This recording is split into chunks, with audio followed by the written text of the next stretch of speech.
Hey everyone, just wanted to do a quick video here talking about fasting results. I just did another 5-day fast a little while back.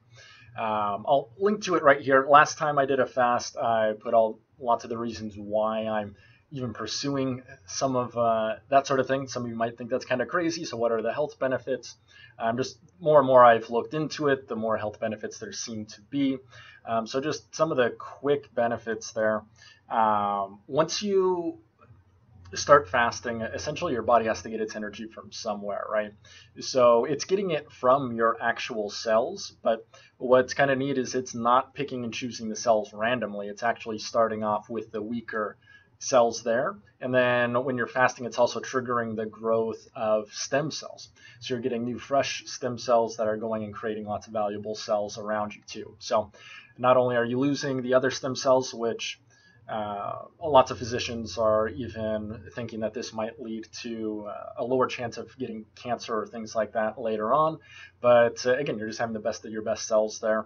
And once you start hitting a 3-day fast or longer, that's where lots of the benefits seem to kick in. So not only is your body naturally going into ketosis at that point, but that's also around the time where the stem cell growth starts being triggered.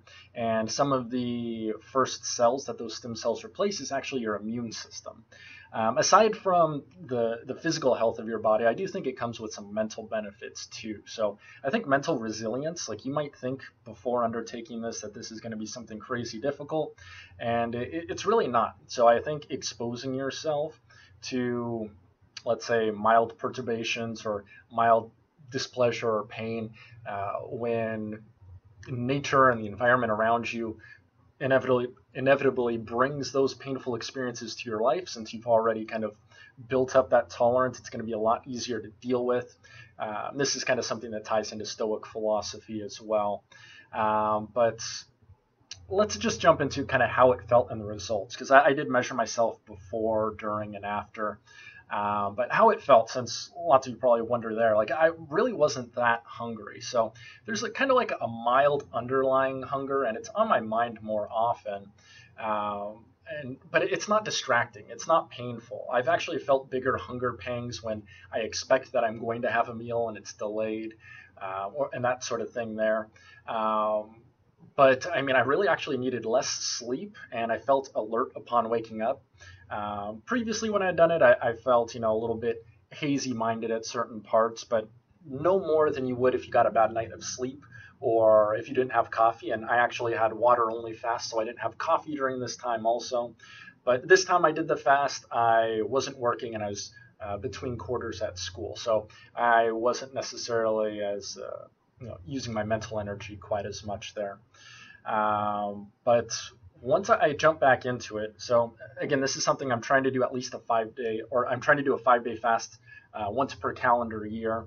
Last time when I went to the gym, I was actually more effective. I was able to do my warm up runs faster. I was able to do equal or greater than lifts. And my thought there is just that I think our body has a natural limiter in the mind. So when your body's hungry, your mind loosens that up a little bit, trying to make sure that you can catch that wild animal or whatever it might be to be able to feed and nourish yourself. This time I didn't go to the gym, but I did a hike 2 days afterwards. That was 13 miles at really high elevations, and I was fine. Some of the other things you might experience, like after the fast, like going to the bathroom, is kind of gross. Took a couple days for that to work up. So I kind of think of this as like my body just hitting the reset button and on just every single different level. So almost like my natural body clock and all of that got to restart. So I got to restart that. I got to restart, when I'm going to get hungry for meals and that sort of thing. I would say the biggest negative I had this time that I didn't have last time was almost like my sexual functioning reset also. So it took, a few days to get back in the swing there. Last time I wasn't in a relationship, though. When I did, I was in between relationships, so maybe it just didn't come up then, obviously. So that might be the biggest negative. Aside from that, this time I lost a little bit more weight also. I lost 10 pounds over the 5 days, and from what I can ascertain, it was about 2.5 pounds of food is in my system at any given time. So that was about 25%. Another 25% was fat loss, and about 50% was actually muscle. But in about a week and a half, I gained back. Gained back 9 pounds worth.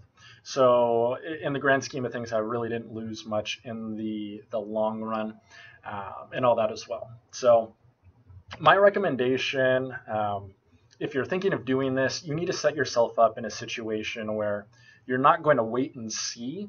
I think people might get caught up in this, just if you're waiting to see, like, oh, you still give yourself an out where you might be able to get food. You just need to decide and not have that option there.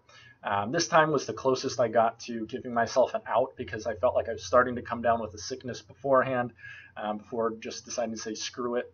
I thankfully didn't get sick, so I didn't have that kind of on my back there too, but you just don't want to leave yourself that mental out.